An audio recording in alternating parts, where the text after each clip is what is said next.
You look beautiful. I don't even Really? your face looks clear. It's glowing. What? I don't know. You I know know. what? Look at Take it. God. I'm just gonna say that. Take it. Girl, I take it. I love your eyewears, your eye works. These are new. These are Are a they new addition prescription? to the collection. Yes, yes. I'm not sure how I feel about them. I actually just ordered another pair.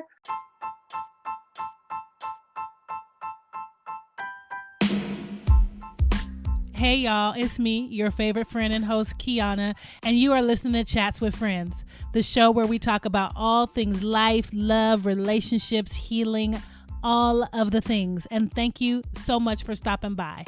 How the heck have you been? How have I been, you ask? Y'all, we have so much to talk about. So grab your drink of choice and a snack so we can chat. And there's a position that's open. So I was like, should I take? So are you going to consider doing that? I mean, there's all these things I want to talk to you about, that's part of it, right? Business ownership, working, what you got going on. And so, I mean, I think that's real deal. Like that's a real consideration in the life of an entrepreneur when you come up against these kinds of things, and or you come up against like, fuck, really? This, I mean, like everybody thinks the business ownership is all this glitz and glam and all the things we see on Instagram, right? Yeah. But the real deal is I'm sitting behind, off of the screen, off of the 2-second soundbite you might see on social media, like the shit's real. It's real. Not only is it real, but sometimes it's lonely, and I think as Black women, I don't think that we do a good job of allowing ourselves just to have the breakdowns. And I have friends that I can have breakdowns with, but like when people see you up here because you're doing this, or you wrote this book, or you're doing that, then they relate to you from that and not from your humanity. And so it just gets, I have my little tight group of folks, and you know who they are because you're among them, where I can just be like, I can't even want to right now. I can't want to. I can't even want to. I can't even manufacture the shit if I try. can't even, no. So yeah, it's been a lot, but oh yeah, we should probably introduce our guest. Keynote speaker, facilitator, leadership development coach, author of not one but 2 books, dog mom, business owner, best-selling author. You're so many things, right? And I'm gonna just put a little I'm gonna venture off just a little bit here, in that I have been posing this question in groups that I've been in before about describe yourself or describe who you are without saying what you do, right? So not that you're a mom or a project manager or whatever, like who are you with all that stuff stripped away, right? And so in addition to all those many things that you are and that you do and the things you've accomplished, you are my sister, you are my friend. Oh, thank you. Michelle, Dr. Girl, don't forget that D and the R now. The Sally Mae comes every month talking about, remember that D and that R? Yeah, you got Sally be like, hey. I was just calling to check in on them little thousands. Girl. What's up with my coins? Run me my coins. Run me my stats. Oh, girl, it is. Oh, it's real. It is real. And every time every time they start talking about that, oh, we got loan forgiveness, and they talking about 10,000. I'm like, what am I gonna do with 10? It's something, Michelle, isn't it? Wouldn't it be just 10,000 less? Well, I guess. I mean, look, I'm trying to. I'm thankful for it. If it's 10,000 less, it's 10,000 less. But even that, right? The powers that be, whoever they are, they're trying to pull the rug out from under the little 10,000. That's just hate. They don't want to give. I paid. They sacrificed to pay their loans off. They're not trying to watch me go. Look at God. They're trying to. Well, I mean, is it they sacrifice to pay them off, or because the folks that's having the discussions in the rooms are people, that don't look like us? They're a bunch of old white men who had trust funds and had parents that paid for their college and all that other stuff. So they don't have loans. Right. More than likely. More than likely. More than likely, right? Not always, right? Not always, but more than likely. More than likely. So they don't have any understanding of what having a student loan or debt is. They don't. That's another show. That's another podcast, girl. You talk a lot about, some of the racial tensions and discussions that we're having in our country with respect to all things. Grace, of course. I listened to your show, of course, not only as a guest, but you had this minister on with Coach Kathy. Yes. Yeah. Carmen Smith, he is amazing. So tell me about your podcast and like why, just how you started it, why you started it, how that's going. It's going good, going well. I started it because, I've been doing this work around race, right? And I happen to traffic in circles with white folks who, when I say they trying, I mean, they bumbling around, they clumsy, but they're trying, right? And I think that we don't give each other the room and the space to make mistakes. So talk about in my book, like when I, good old Rainier Beach pool, I learned how to swim in my 20s. And because they didn't have enough registrations for adults and enough registrations for children, I learned how to swim with like 8 and 10-year-olds, right? Okay. And as we are in that pool, we come from all these different places. We got all these different ideas and all the things, but in that moment, we are all swimmers. We are all swimmers. That's what we know. And the kids in the class are like, look at me, watch this. And you know how kids are shamelessly, they don't have no problem, promoting themselves and all the things. But when you are in that space, there's no judgment about, are you a good swimmer? It's just, we're all at these different places. So, here I am at the low dive. When I say the low dive, and I was horrified, and I'm looking over into the pool on the low dive, like I'm staring into the Grand Canyon. Like I'm like this, I can't. And long line little kids like, don't be a scared. Come on, don't be scared, cat. Don't be a scared. Don't be. Just go ahead and you can do it, right? And even in that moment, in those moments, there's this grace that we have for each other. So in the spectrum of racism and conversations about race, we don't have a way to articulate and talk about, oh, you're a level 3 in your understanding and awareness about race. Oh, you're a level 7. Okay, I'm gonna pair this level 7 with level 3. They're gonna have conversations and we can talk about some of the things that we've learned, to help each other along. There's nothing like that that allows us to show up in a recognition that we're not racist, we're just further behind in our understanding. And so the glue or the thing for me was grace. We're all swimmers here. So at what point, there's some people who are they ain't swimmers, right? This is not their pool. And my work is not designed for anybody who is on some MAGA or whatever the mess is. This is for people who are actively engaged in learning how to swim and do so with folks that don't look like them. How do we do it, right? And so that's why this whole thing, grace. Well, I was going to do, a grace equity podcast, but I'm like, I don't want to talk about race and racism dynamics every week. I don't. Right. And plus grace is not just a conversation about this or that. Like grace is when you got on the call today and you were like, wow, Michelle, you look great. And I was like, oh, girl, no. Like grace for myself to accept and embrace somebody else's love for me, right?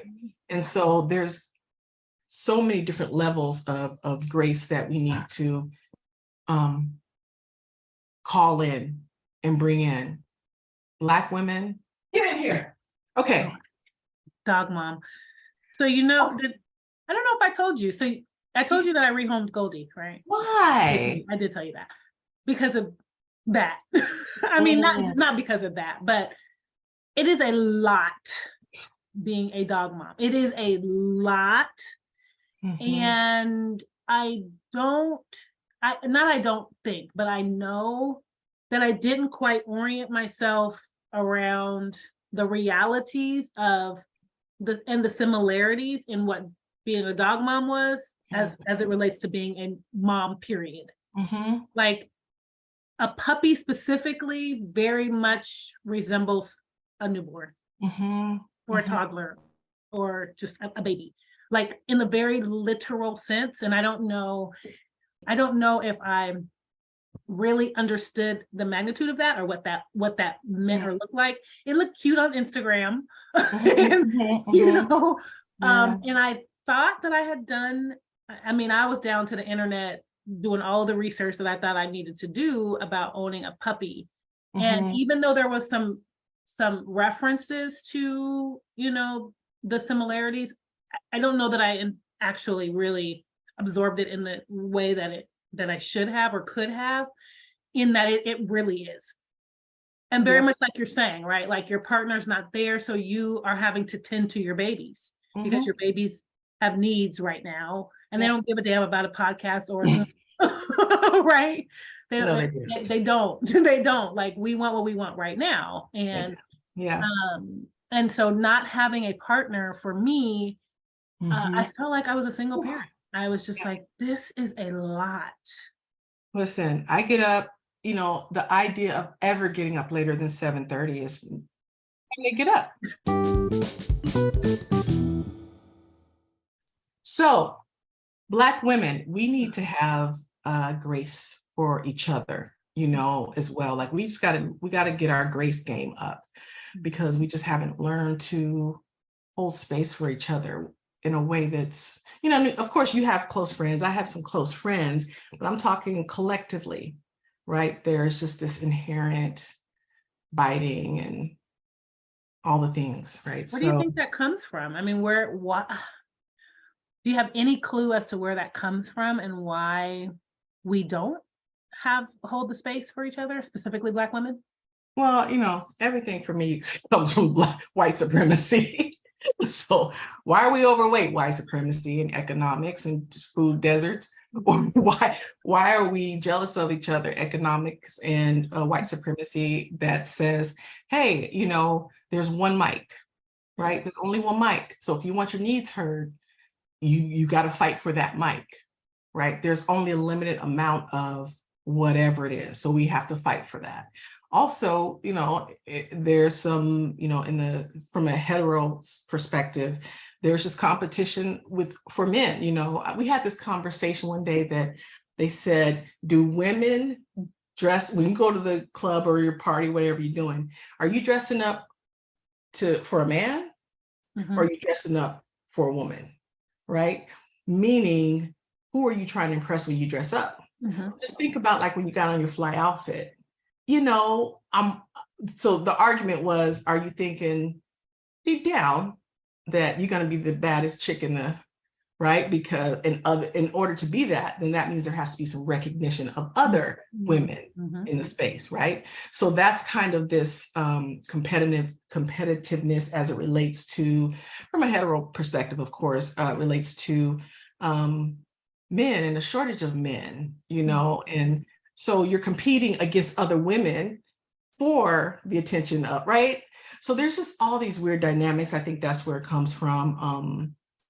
And I just don't think that we have learned how to, when everything is about survival, thriving is almost a point of privilege. To think about thriving and long-term gains and success and the end game and all that. Like, that's a point of privilege to even consider that and think about that. Folks who are in these personal development, that's a privilege to do the self-reflection, to think, oh, what can I do to check? No, that's not what folks who are in survival mode are doing, and that's a generalization. But so I think that's kind of all part of it. Yeah. Absolutely. I so wish, I hear you. I wish, there's a number of things that come to my mind. Like, I just wish that it was different. Right. And I don't know. I don't know how to make it different. And I think part of these conversations, the platform that you've created, this platform, and just being in constant conversation with each other will help usher this along. But even in the conversation around, dressing up for dressing up for the approval of others, right? I reference that because I think about just this process that I've been in the last year and a half or so around self-love, self-discovery, all of the selves, whatever that is. And getting to the point where I'm just like, I'm a bad bitch, regardless of whoever says it or doesn't, right? Like having that, but it took me a very, very, very, very, very, very, very, very, very long time to get there. And this seeking others' approval and recognizing that, and to your point of having the privilege to be able to stop and be in a space where I could be like, what the fuck is going on here, right? And see that and do some work and some unraveling to get to the point of like real self-acceptance and real self. I really am the shit, like I am, and not from a boastful place, but like from the point of I'm here. God created me, and He made me all. He did all this special just for me. You know what I'm saying? Like He was like, I know what I'm going to create. I'm going to create this masterpiece named Kiana. I'm going to create this masterpiece named Michelle, and she's going to have these things, and that in and of itself is validation enough, right? Like, but it took me a long time to get there, right? A long time, and not perfect, right? There's some days where I'd be like, nobody's checking for me. My phone is dry as fuck. Nobody's checking for me. Oh, It's wrong. It's just an ongoing process, right? Because I remember I was listening to TD Jakes talk about, when you talk about the idea of new levels, new devils, right? And so I was listening to him, and so imagine like you're going up to these levels, right? So you go, 16, 17, 18, 19. Yes, I'm at the top of the teens. I feel good. I feel like I've got a hold on my life. Like 20. Fuck. I'm at the bottom, but you're the bottom of the next level. Right. But you're like, fuck. And then you fight, and you're like 28, 29. Yeah, I got my 20s on lock, like 30. Motherfucker. Here we go. Right?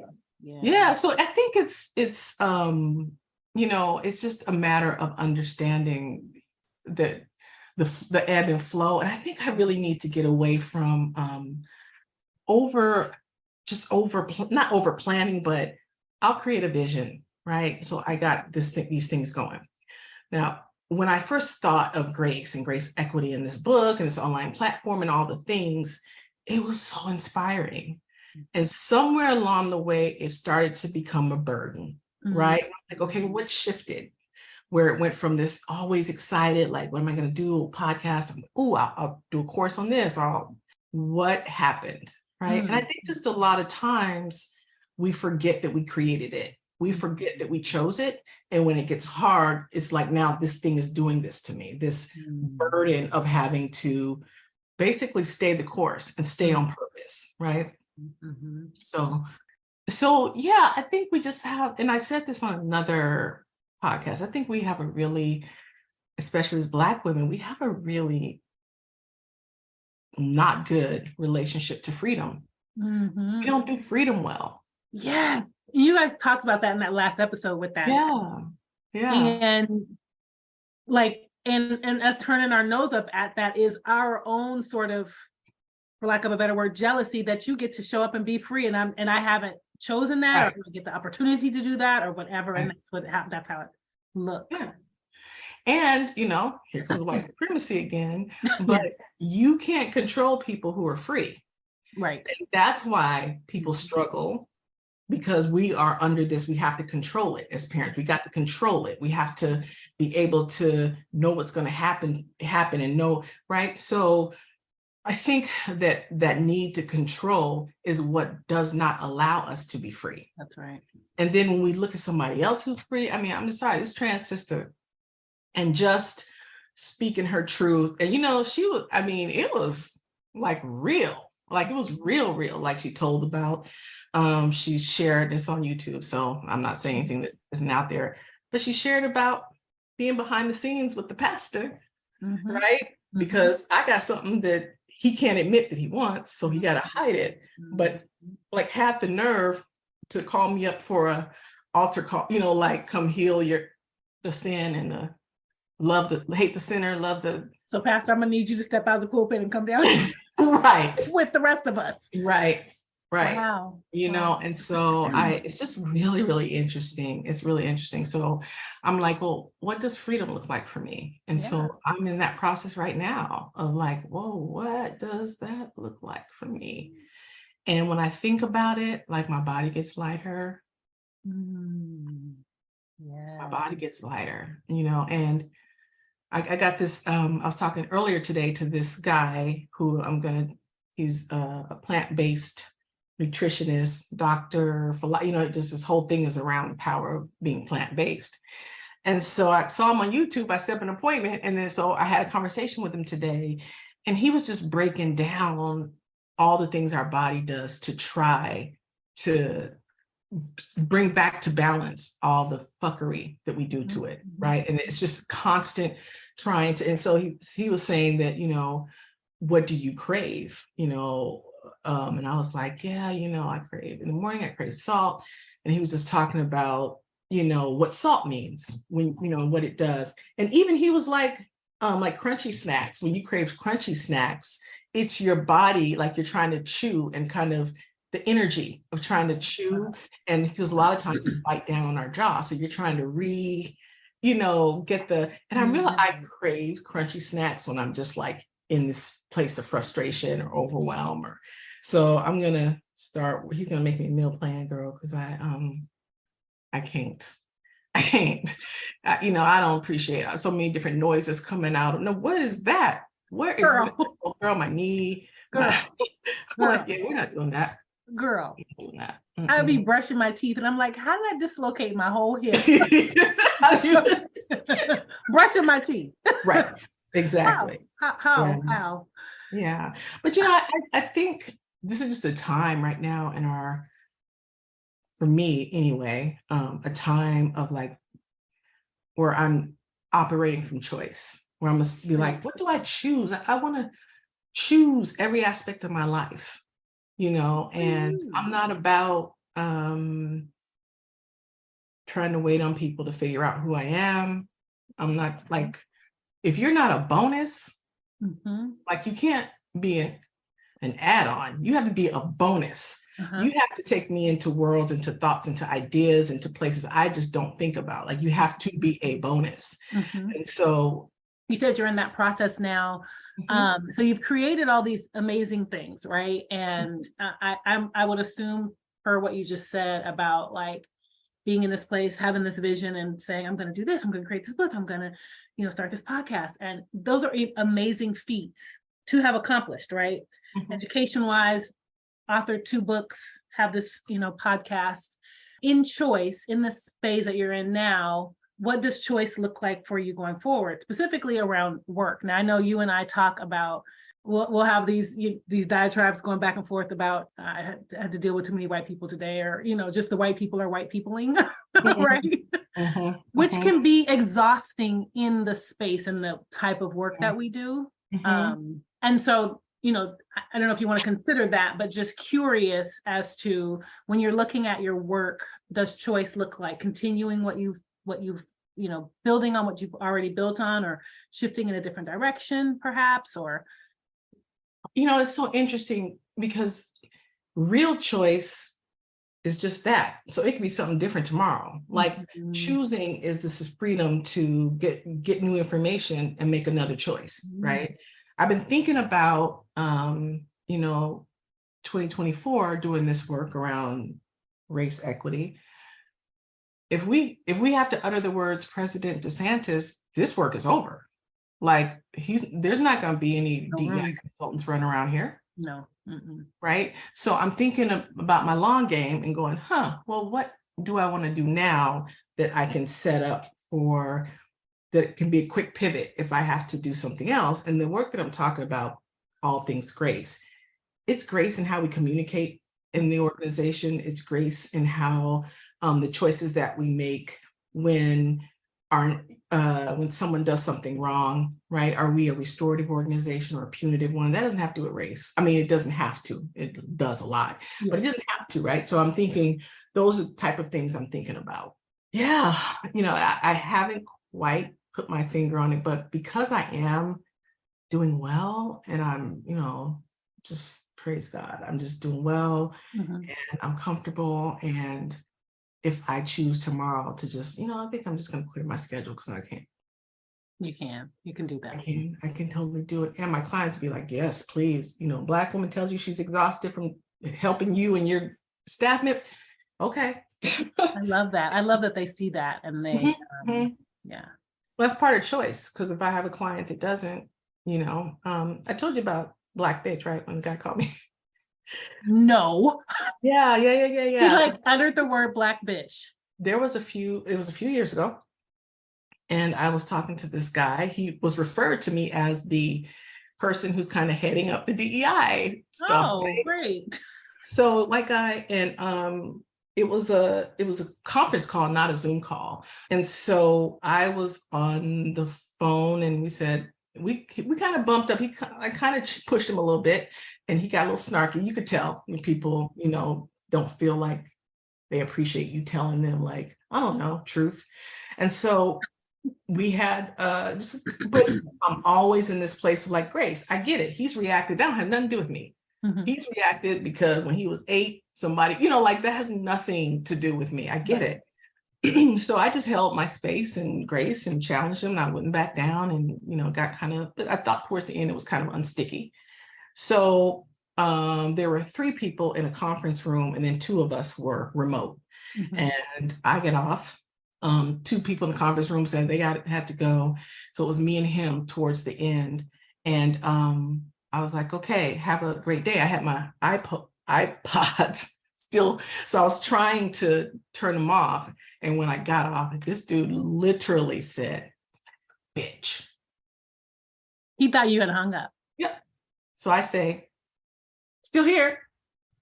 Black bitch reporting. Reporting for duty, sir. Yes, sir. Big Dean brother almighty, whatever they say. So I was like, I'm still here, right? Girl, he went into Busta Rhymes.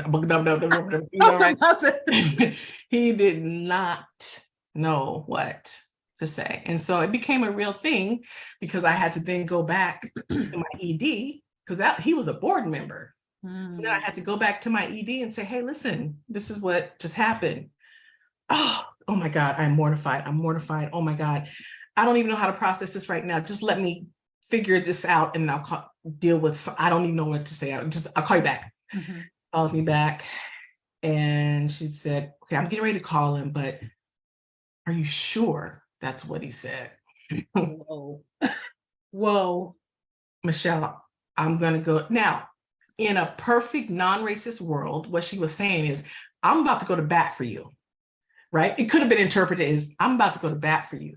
I need to know if I go to bat and potentially lose my job, you're sure in a non-racist world, right? I was about to say. But in this world, I was like, why don't you believe me? Like, have you ever known me just to start shit like that? Like, what about, and it's so egregious. It couldn't be a mistake or that's pretty. So anyway, it just got messy. The board had to make it does not help. Was one of the most active and financially contributive board members. Right. So there's choices to make there. And then the staff is like, no, we brought her here because we said we were committed to this. And then this thing happens. Why is he still here? So the staff is frustrated and pissed off, and some of the board member, they're divided. And so, I'm looking at all these different pieces. And I was getting ready to say, well, look, we need to, what would a restorative process look like? What would a punitive process look like? But I'm like, no, I'm not doing none of that. You figure it out. I'm the one, I'm tired of being the one that has to say, let's treat people of color, let's treat women, let's treat Black women like they're human. Let's do that. Right? So I was like, no, I'm going to bow out of this conversation. it would lack integrity for me personally to support you through this process. And so maybe some in one organization I would have, but just at that time, Right. it's like, yeah, I don't want to do that. Right. And so last I heard, he was still there, but there were still all the issues and the problems. And I was like, So this was a client of yours. Mhm. With that being said, like that just being in HR, being a Black woman, being so many Mhm. things, right? The intersections of all of the isms Mhm. that exist in our world. The fact that you were able to say this happened, bringing it to someone's attention, Mhm. and oftentimes that's not done. Absolutely not. Most folks just swallow it and go on about their business, right? And they don't Mhm. ever say anything. So was there something, I know personally, I have bit my tongue in a number of occasions for a myriad of reasons. One, just it's not Mhm. worth it. Right. Two, I don't want to put myself through the questioning of like the validity of what I said, and I just don't want to put myself through that. So I say all that to say, what have you done, or what did you do in that moment, maybe, Mhm. that you were able to step into that and just say, this happened and I'm going to say something. I'm not going to swallow it.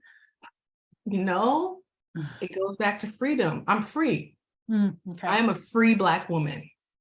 And by the grace of God, I am financially, I won't say free, right? I still got to work, but I am in a financial position where I don't have to do shit I don't want to. And I don't have to work with people who call me Black bitch, and I don't have to, right? And so I'm just really, I think that's just a byproduct, and that's a gift of being free. Right. That you don't have to deal with abuse, and you don't have to deal with anything you don't want to. So that's all it was. I really believe and live in a space at this time in my life where I don't have to do anything I don't want to do. I love that. You know, I don't. And I mean, I got up this morning, my back was hurting. So I'm like, I want to lay down. And I haven't watched the latest episode of Ghost. So I got to watch that. I got to catch it, you know. Right. Yeah. And then I did that. And I'm like, my first call is until 11. So I'm just going to lay down and kind of rest my back until then. And, you know, and then 11, I got on my call. And it was great. You know, I like all my clients, you know, so there's no, I have to be somebody that I'm not. So, and I'm telling you this, and I was like, wow, there's some people who are listening to this like, oh, okay, well, look, it must be nice or whatever, however you're processing it.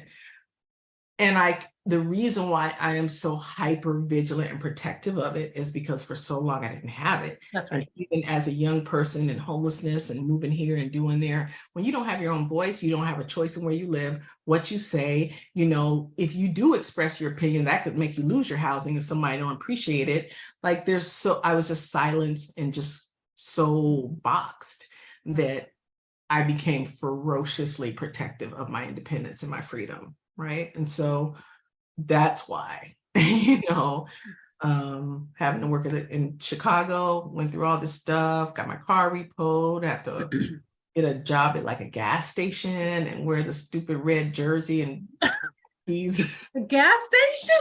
Like when I stop on my road trip and I need the key. Yeah.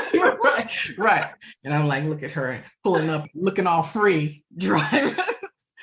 Like, heck yeah, like I didn't have no money. And it was not on a bus line. There was no bus line for miles and miles. So I had to find a place that I could walk to. It was rough, you know? And so when I think about all of that, I'm okay with having what I have. That's why I got an electric car. So I don't ever have to go to a gas station. I'm too traumatized. Triggering.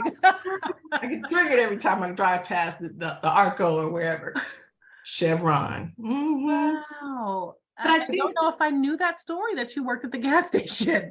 I don't know that I knew that story. So help me understand. So if one of your clients, say if this scenario happened to one of your, how would you coach your clients to deal with something along those lines that you've experienced? And do those sorts of things come to your attention in the work that you do with your clients around racial equity and other matters that may surface at the organization?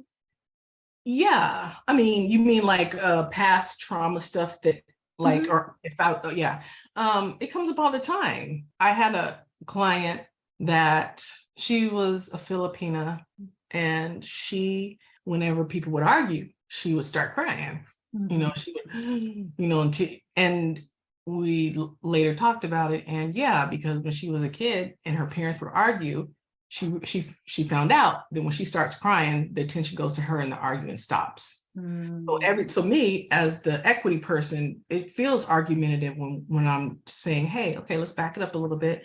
So let me tell you how what you said is problematic or whatever. And people, you know, they resist and they get, so it feels like it's combative or confrontational, but it's, I don't think it is. I'm going to put this in because it's getting too uncomfortable. So let me do something. Now, I think we all have a thing to survive discomfort. You know, some people yell, you know, some people overtalk or derail the conversation into something, you know, there's all these mechanisms we use to survive, because that is our number one, that's the game, right? To survive this thing.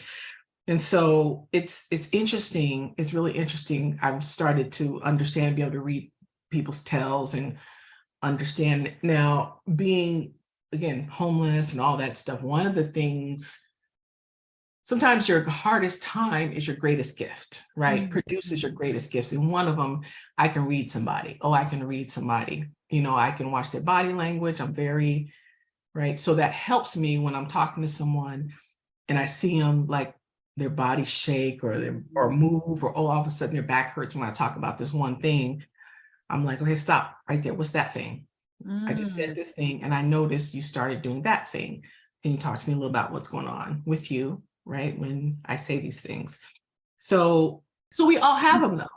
We all have them, right? And so look, again, I can use my homelessness for a lot of different, you know, situations, but another one is if I feel micromanaged, I get irrationally irritated, and it's like, whoa, where are you coming from? Because I do not, and it's only irrational to folks because they're like, this is not like Michelle to lose her, what is happening? Yeah. And it just, that feeling of like, you can't take my voice, you can't, you know, and I am doing this thing. You told me to do this thing. I did the thing. And now you're going to come and pick it apart and all. With that, I'm just so intrigued by the story. You know a lot of your story, but getting to this place of freedom, getting to this place of being able to pick and choose your clients. Walk me through like kind of how, because you were working 9 to 5-ish. And so tell me how you got to where you got to and how you got to the point of being able to pick and choose who you work with. Yeah, I was working for someone. So it's going to sound weird. When God sends me a message or when I'm going the right way, it always comes wrapped in some delightful surprise. Okay. It's always look, what? Okay, right? There's always this thing, right? Okay. And I was working at an organization. I was the marketing person, but I had just graduated with my doctorate, and my then director was like, hey, we got this situation going on where we need some equity stuff going. So let's kick the tires on that little fancy, shiny little degree you got. And you're going to be the equity director. And it just, conversations about race it's not like about microaggressions or about implicit bias. It's about what is it in you that doesn't allow you to hear or give space to the other. What is it in you? And so as folks of color, well, we have enough history to say, yeah, not a good idea to trust white folks, right? But there is something that we're all protecting. Yep. Race and racism and all that whole world has a tendency to bring up the worst in us. So we walk around with our dragging around our little red wagon of issues from job to job, relationship to relationship. And when you talk about race, it brings up all your stuff. And so my thing is like, what is that thing? Because this idea of I'm like, trainings don't really work, because I've never seen somebody go, aha, I'm transformed after one of my trainings. Never. I've done a 3-day retreat and people are still, I'm like, you are still the same. So these trainings don't work. This is this humanity conversation. Right. folks of color are afraid and tired of dealing with you're talking about, why didn't I said, you were talking about why you didn't do something. You're like, well, if I say that, then a myriad of reasons as to why right, there you it say is. things, right? Right. Because you have to do the Black woman decision tree. Exactly. I say this, then this is going to happen. This is going to happen. Yep. And then, so do I want to say this? Okay, to what? So sometimes you just say it because you're just there and you, whatever. You just but most of the times in the work environment or wherever, professional settings, you got to do the Black woman decision tree all the time. Right. And so I just was just doing the work and operating this equity thing. And because of my ability to read people, and hold space and understand, oh, this is not about somebody looking at their watch while you're talking. This is about you having an experience of being disrespected because you feel like nobody's listening to you, because you carry around in your wagon, you were the youngest of 8, don't nobody ever pay, or whatever. Right? So these are conversations. So that's how I address that's why I call it grace equity, because that's just how it is. So I've been blessed just to be able to do something that through my trauma and wounds became a natural kind of gift for me. And that's why I've been able to succeed. And listen, I've said from the very beginning, it's like fish jumping in the boat. Like all these surprises pop up where, hey, do you want to do this? Or, hey, I've never once said advertised, right? I've been advertised until I'm doing this grace equity stuff and I'm trying to do some online, a different thing that requires a different, things to be put in place. But yeah, it's just been a long surrendering to the flow and not trying to dominate everything and control everything. So once I let go, then I found my way. And I had to make some choices of, I have to trust I don't have any evidence, but this thing don't feel right. It's what I need right now, right? Like I need a job or I need this thing, but I just started feeling more comfortable with saying, okay, God, use me. And if it doesn't feel like that delight, like that, yes, like a hell yes, it has to feel like a hell yes. And you've known me for a long time, and this has not always been the way I've spoken, right? This is lighting such a fire under my ass right now. You have you have no idea. I love everything you're saying. So I want to ask you a question. Yeah, please. On a scale from 1 to 10, the question. I might have to edit this part out. 1 is, I am so miserable. Like what? This is not, I want to do a reset on this life because this is the worst, right? And 10 is, I could not have imagined a more blissful and amazing life. Like I can't think of one thing that I would say, oh man, if I had that, it would be right? That's a 10. Where are you? Yeah, great, fantastic, amazing, wonderful question. And I'm going to use it in the future with other guests. So just know you hear it, that I got it from you.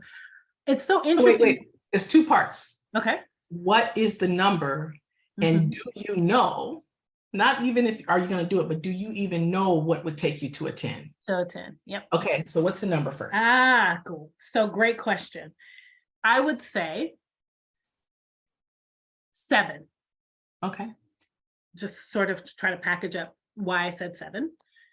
There's so many really, really, really good things going on in my life, right? And I think you referenced it earlier, was just sort of acknowledging the things that I've created, the things that I've done, the things I've manifested.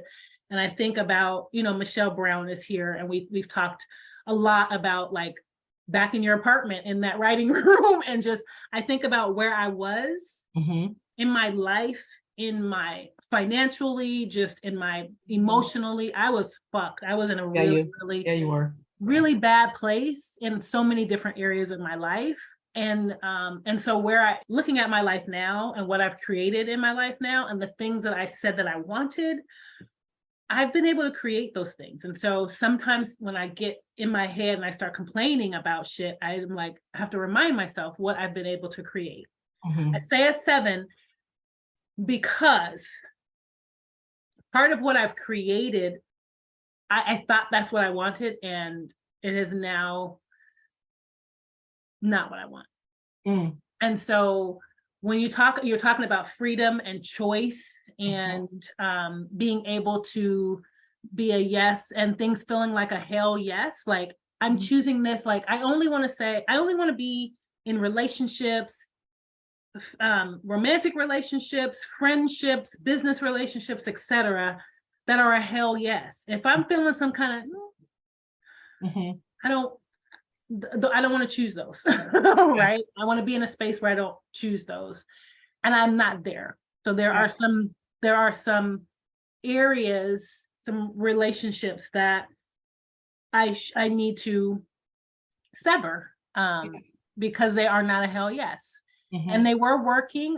I thought that's what I wanted, and I'm working through this idea of, gratitude in that this is what you said you wanted, Kiana, and you got it. And now you're saying thanks, but no thanks, right? So this whole conversation around being grateful and, not wanting to send the signals to God, like, I know I said that I wanted that Cadillac, but I really want a Tesla.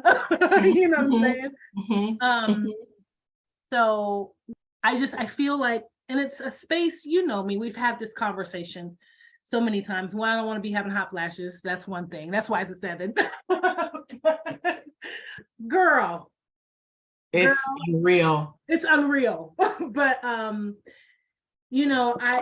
want to live in a space and be in a space where I am free. And where I can express myself freely, where I can, where I'm free and I'm not in that space. Yeah. And that would take you up a couple clicks, huh? That would take me up a couple clicks. Absolutely. Yeah. I want to acknowledge too, for anyone listening who does not consider freedom an option, right? Like, look, I got kids, or I got this job, or I got to do the things, or it's tough, and when I say making the hard choice for my freedom, I mean, going back to my childhood stuff, is this instability. I don't like being in the unknown, right? Right. But here's what I know. I don't like being in the known when I feel like caged, like the whole, like the trapped feeling. And what makes things hard is that me just choosing like to be like blissed out, it's not about, so that's what I'm saying. It's not about the freedom. It's not about the living in the, I can do anything I want to do world, and I can just, all the things. It's about that. That's what we're doing, right? And we're just not, so just rather being, safe than free, and that's a real thing. I just feel like this is the time now. If you're going to do it, right? Because here's the thing. How arrogant that we think we got that kind of time. Girl. Arrogant much? That is arrogant. As much time as you want to have the life that you want. That is arrogant. It's really, really arrogant. It's really arrogant. And I know one thing that I often recall, there's lots of conversations I recall with friends that speak life into me and that remind me of who I am and my assignment in the world when I often forget it. But speaking of that, I remember Veronica Very. She said to me one time that I am robbing people of the opportunity by not doing, like I'm like the people who are impacted or need to hear what I have to say, when I don't do it, I'm robbing them of that opportunity. And that hurt. That hurt my little heart, right? I don't want to rob nobody. Right. Yeah. But that's exactly it. And like the arrogance to think that I have time to get it together, right? It definitely, and all of that, I get really unsettled in my chair. You talk about body language, and when I think about that, those sorts of things, it does move me. When we were having our conversation with our group on our Zoom like a few months ago, I was, one of the things I think Kathy pointed out was like, for me, it's like when I get so unsettled in my spirit and in my body, and that's what prompts me to, Mhm, and I'm there, right? I yeah, feel I'm so uncomfortable. yeah, I'm so uncomfortable. It's almost painful that I have to put myself through this shit in order for me to actually move. yeah, yeah. But that's what it is. It's such a discomfort, and I know, right? I know, and I'm asking myself, like, Kiana, what are you? I have so many examples and instances of things I've been able to create, manifest. Mhm, yep. And I think it's just sometimes you're just afraid, like, you know who you are, right? You know, you're Kiana, right? I You're was also thinking about you calling me a jaguar. What did you call me? a Big town Jaguar jaguar. stuck in first gear. I mean, I can see why it's scary to think about your greatest greatness, because that comes with a whole level of fear, of unknowns, and of accountability, Mhm, right? That mhm. it's another level. I can see that. A lot of us are afraid to, and that includes me, because I know what to do. Listen, I have not done one video yet. And I've been like, get your YouTube, girl, get your, and I'm like, I don't, because people are mean, and I don't want, I just prefer to stay in my corner and get my paper. I don't want to be out there no more. I don't want to, but I think that that is part of what is, and it's not so much being on stage, being on camera or not. It's what's behind that that's stopping me, Mhm, right? But there's something behind it that's stopping me. mhm. And the vulnerability, I don't want to just, people are ruthless, right? I mean, yep. The internet's going to hell. Like, Internet is going to hell. It is undefeated. It is going to. it is so, oh my God. So, I'm at a point in my life where I don't want to be. I used to see myself with a microphone in my hand on the front, and now I'm like, I know what it's like to be comfortable and unknown. I don't want nobody. Yeah, it's a whole thing. Like, I'm getting my hands, damn, sweating thinking about it. But I think it's just that time. And so the whole point is, no matter where you are, you're at like that 29, you're like 30 looks just so scary, but it's a new level, right? You're still moving forward. So I just, for the Black women that are listening, I will say two things. One, the greatest source of misery is being on the fence. Oh, it's miserable. Girl. It is so miserable. And you can't activate God. God's like, well, you got to be over here in order for me to really do do my thing. Pick a side. So go ahead and, because there is some free will. I can do whatever, but there's some free will involved here. You need to, one side of the fence or the other. Oh, it is so miserable just sitting on the fence. And if it's a relationship and you got, if you stay, you're miserable, and if you leave, you're afraid, and that might be miserable, right? And so there's this, I'll just sit on the fence and be in a relationship that I'm not happy in, Because it's comfortable. or You know that misery. I This know that misery over devil. here, I you don't don't know know that what devil. that I don't know. misery. If I pick door number 2, I don't know what's behind door number 2. I know what's behind door number 1. I know this Negro is raggedy. I know that all the shit. Like, I know that. Right, So right. I can deal with that. But this over here, I don't know. So yeah, I might not be opening that door. You're right. But But it's one thing though, I would say 99% is going to be better than what you got now. It'll absolutely be different and unknown, and you'll have to rise. You might have to rise and do some of your own internal work, which is called, I don't know, growth. Right? So that's how it's supposed to go anyway. Mhm. But this whole thing of just being on the fence, that's it's torture. And the second thing is, man, and you kind of been speaking to this, Kiana, like your vision, that thing that calls you, it can be your greatest motivator or your biggest torture. If you don't do it, it just sits with you, and it just, right? That book that you're supposed to write, Girl. and dealing with people in job situations that have half the intelligence and twice the money and all the, be free. What does freedom look like? Start to just write it down, create it, find it, take a picture. I don't care. We have to find what freedom is like. Because I'm gonna tell you this, Black women, we are the most, I'm a Black woman, so I'm a little biased, but we saved this damn country, our democracy twice. Yep. But then we too afraid to go out and just say, I'm gonna go live my best life. What? Yeah. Right? So when it's something for someone else, we're vicious. We can do the thing.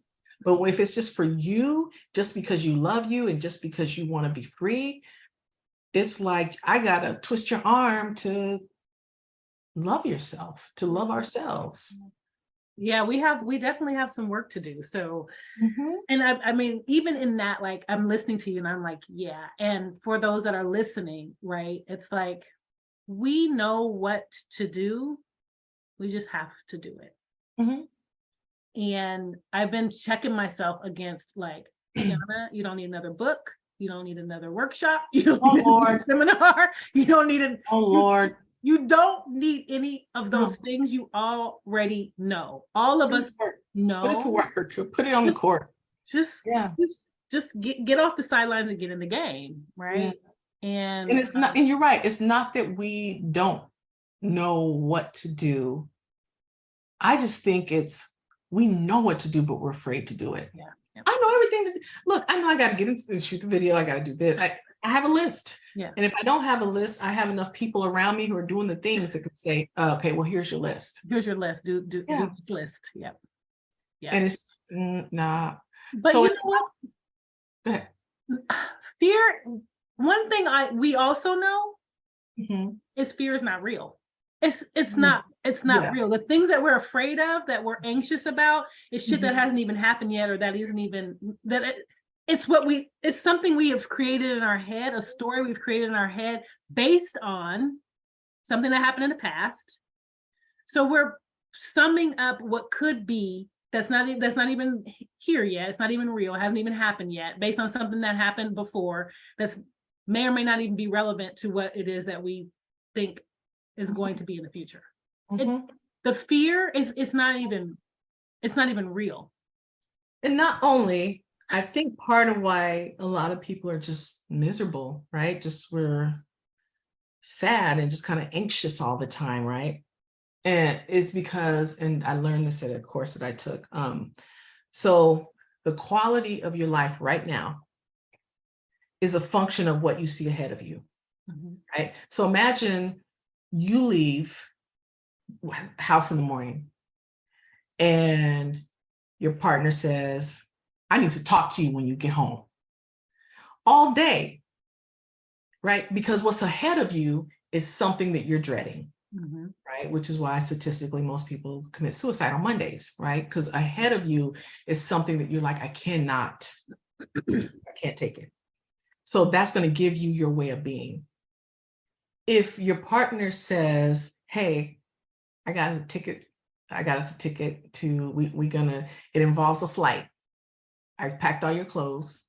I'll see you at 5. Your whole day is different. Now, same office, same people, same everything, but what's in front of you is different. Right. So when you don't dream and don't have anything in front of you, then your mind is thinking, this is my life forever and perpetuity. Amen. Forever. Yes. And so what is there to be excited about that? Right. So it's only when you can say there's something in front of me that's calling, there's something in front, right? And that's why I get excited about building my business. Because I'm a vision person, right? So I'm building. Now I got to maintain it. So bored. I'm so bored just talking and thinking about it, right? But there's just things that I'm great at that inspire me, and I see lives being changed, and I wake up, I'm up late, can't sleep, right? So when I think about this thing of freedom, every day could be an adventure because I see my calendar, and sometimes my calendar is gross. It's just back to back to back all day. But when I see, the minute I look at my calendar for the week and I see one of them back to back, I block off the next day, like an hour here, the first appointment, right? Freedom, create that, right? And so the stress that we're under and how our health, all this stuff that we're grappling with, and is because we're not free. We feel trapped either in a job or in a relationship. Yep. Yep. And the relationship could be they could be friendships, they could be romantic relationships, they could be relationships at work. I mean, your work relationship. So kids, parent, like all of that, right? And you're absolutely right. I remember, and I think that's something that really pulls at my heart too, is this idea that people think that they're stuck and they're trapped, right? I remember when I was moving to Chicago and people were like, "Oh my God, you're so brave. You know, I can't move to Chicago." And I'm like, I'm not moving to Africa. I'm moving to I'm moving like it's like still the United States. So like, there's internet. I mean, it's the same. I'm like a couple hours ahead of you, and that's about it, right? But you know, like I do remember that the bliss, when you talk about being blissful and choosing what made my heart smile, right? And I was able to choose moving to Chicago, not based on a boy, not based on work, not based on anything other than that's what made my heart happy. I made that choice because I wanted to be in bliss, right? Absolutely. And I always was like, Seattle's not floating off of the map. I could always you could come back. I could always come back. But it was interesting to hear people like, "Oh my God, I could never do that." And I was just like, "How are you doing that?" I was like, Southwest Airlines? I mean, Amtrak, you know, like planes, trains, and automobiles come and go every day, all day, right? You can do it too. Well, no, I have work and I have this, and I have that, and I have the kids, and there's a lot to consider, right? And I was fortunate to not have to make those considerations in that moment of my life. But it was the first time in my adult life that I didn't have to think about a dog, a kid, a boyfriend. I had sold my house. Like I was free. From those things, and I was able to make that decision. One of the best decisions I made in my adult life, I will say that. Yeah.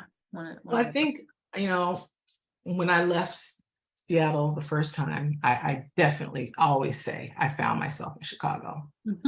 I really, really did. I found myself in Chicago, and it's amazing how we don't. What is that thing I said the other day? Oh, ADD, adventure deficit disorder, right? Like we don't have any adventure, not trying anything new. And you look up and we're 50. And I'm like, what? Yes. Right? And so, and it just says, it doesn't mosey along. Time just be like on a sprint. So I just am always, you know, for Black women, part of not having freedom is because we've set up structures and environments where people have depended on us being stationary in this one position. And when you take mama out, right, everything is like all over the place, right? And that's the kind of what's been set up. And so you feel like, well, I can't do that because everything will fall apart, you know? And I'm like, yeah, maybe. So I just, you know, I'm really glad we had this conversation today, because I have been really in a place of self-reflection, but also just feeling a little sad, just because when it takes me a long time to make a move and then I finally do, I lament and I get sad and I grieve the time that I've lost fucking around. Right. And so I'm really kind of like, wow, when did I first know? Yeah.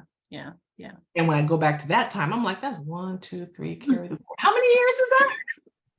That's like, did you say carry the 4? Oh my God. Right. Like I knew, you know. Right. And so I beat up on myself a little bit. And then I looking ahead, I'm like, oh, I'm so excited. Is that an exercise in trust, you think, or lack of trust, in that you didn't make the decision when you knew, right? Was there something that you didn't believe about your decision making at that time that now you believe now now that you made the decision? Well, I can say that, you know, in the beginning, when somebody gives you all the things that you never got, that doesn't mean they're right for you. Right? Just because Oh, Yeah. yeah. So I just think, we're all in different places, and I think a lot of Black women are lonely. We're struggling with our health and our weight and the cycle of I eat now and then I gain weight and then I gain weight and I feel bad. When I feel bad, I eat. Eat. And when I eat, all of it. So my prayer for all Black women and all of us is that in 2023, that you do one thing to strike a blow for your freedom, just one thing to strike a blow. It could be a big thing, it could be a small thing. It could be if your freedom is about, I don't want to go to this church or I want to try a new church, or if it's about something where you strike a blow for your own freedom. I love that. I love Yeah. that. There's a question that I wanted to ask you kind of in that same vein, and and the question is, what absolutely has to happen for you this year? Or by the end of this year? Okay, wow. But Mhm. absolutely, my health. Mhm. Absolutely. Okay. Yeah, I was pretty nervous there. Like I was getting tremors. Mhm. Like, when I would try to drink and my hand would, and I'm like, what is this? What is this? And I was like, look, I can't, I need my health, right? Mhm. So I gotta get back to a whole foods, healthy, nourishing diet, and or eating, not diet, lifestyle. And Lifestyle. I got a trainer who's amazing. Yeah. Okay, And great. we meet up, and those are the two things. Like I have to be able to, my body has to regulate. And I stopped drinking coffee, and literally the tremors were so extreme that I'm like, it's not just coffee. Right. 3 days later, I'm like, cool as a cucumber, right? And so just my health and treating my body like, how arrogant that I think that my body's like, it can take a beating. I can do a little bit more. Take a licking and keep on ticking. You mentioned this plant-based guy you saw online. He's not local, I'm assuming, to Seattle? No, he's in New York. Yeah. And so he's creating a meal plan for you. Mhm, And mhm. you've explored with plant-based. Have you been plant-based? And so he's just sort of enhancing that lifestyle that you've already created? I've been plant-based, and then I stopped. And just Mhm. and it was just like a random went out of town or something. And I was like, so I'm just Yeah. supposed to look at that burger and I'm supposed to just stare at it and act like it ain't there. So I would have a little bit, but that's part of my personality, right? Like I'm not let me just have a little pinch of it. No. I gotta be all or none. And like even with the drinking, I was like, Mhm. all or none. I can't, I'm not the glass here, Have a but glass here, glass there. Yeah. next thing I know, I'm, Yeah. I'm good. And so this whole thing of like, so that whole piece of like shifting my relationship to my body and my health, just Mhm. not looking in the mirror and going, girl, really, how did we get here? That fast not supposed to be there. It's not supposed to be there. It is not supposed to be there. In the midst of all of the things that you're juggling right now, what's bringing you the most happiness? Hmm.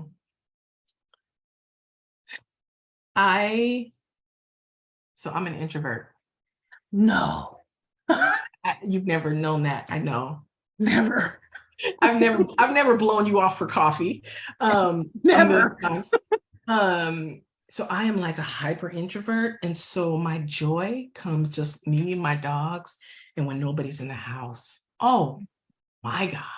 It's just, I think about those 3 years in the pandemic and I was just like, I was built for this. I was made for this. Like that was my day in the sun. You hear me? I didn't have to tell nobody I'd be there or not. I didn't have to make up no excuse. It was amazing just being in the house all day for 3. I was like, now for my extrovert friends, they were dying.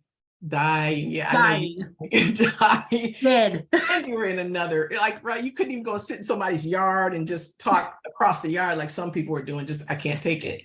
No. So as an introvert, I really do get fed. Yeah, I'm all about domestic, home. And, given my history of like, duh. Yeah. So yeah, that's what gives me joy. I get joy when I make it over the hump. I get joy from working out. When I make it over the hump, that's the thing, is like getting to that place where I can, but I know it just really gives you a life. And I'm like, yeah, but I have to go through that phase of like, I hate it, I hate it, I hate it. Okay, this is cool. Yeah, exactly. Exactly. That is so good. As friends, I think I've said this a number of times before. I really honestly believe that your friends should make you better, and they should challenge you. And I use the analogy, or I think it's a Bible verse, that iron sharpens iron. And I really want to be in relationship with people that make me better, and I do the same for them. And I say all that to say, you've dropped some gems, some really good, encouragement for the listeners. But if you had a piece of advice or a quote or something for our listeners to get them through the week, what would you offer in this moment? I would say, I'm trying to avoid saying something like, take care of yourself or love yourself. Like, that's so, one is cliche, and it's two, it's overused. It's overused, and it's hard to even comprehend, right, when you're in some places. But I would say one thing to get through the week that's interesting is write down 3 things, just 3, and post them somewhere. So you take 2 Post-its, write down 3 things that you would in 2020, what is this, 2023, that you'd love to see happen. Just 3 things. I want to make $20,000 a month, or I want to blah, blah, blah, right?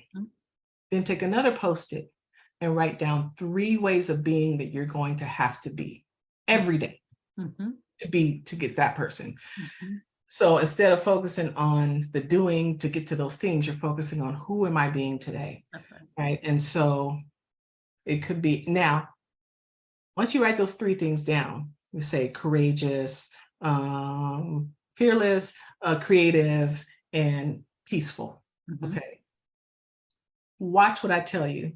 Next argument you get into, one of those 3 things you're not being, or is at the source of it.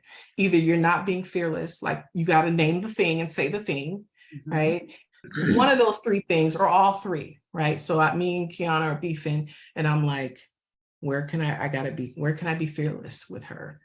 Where can I bring peace to this?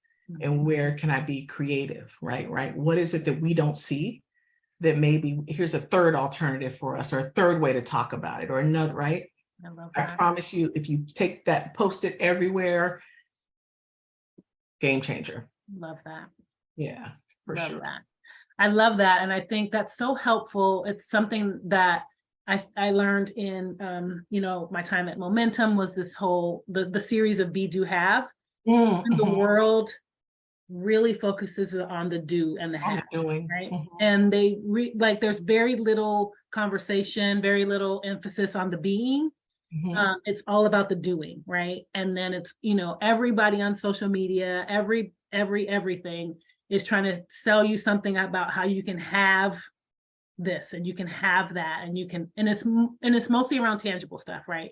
You can have, make this amount of money, have this car, have this house, have this business, etc. Which I think there's a place for that and a time for that. But it really, the emphasis, to your point, is the order is be. Be, the ways of being will prompt you to do the things that will allow you to have, in that order. Absolutely. And man, there's nothing like producing results with ease and grace. Flow. So whoever's listening, we need to stop with the grinding. I'm grinding. Don't grind.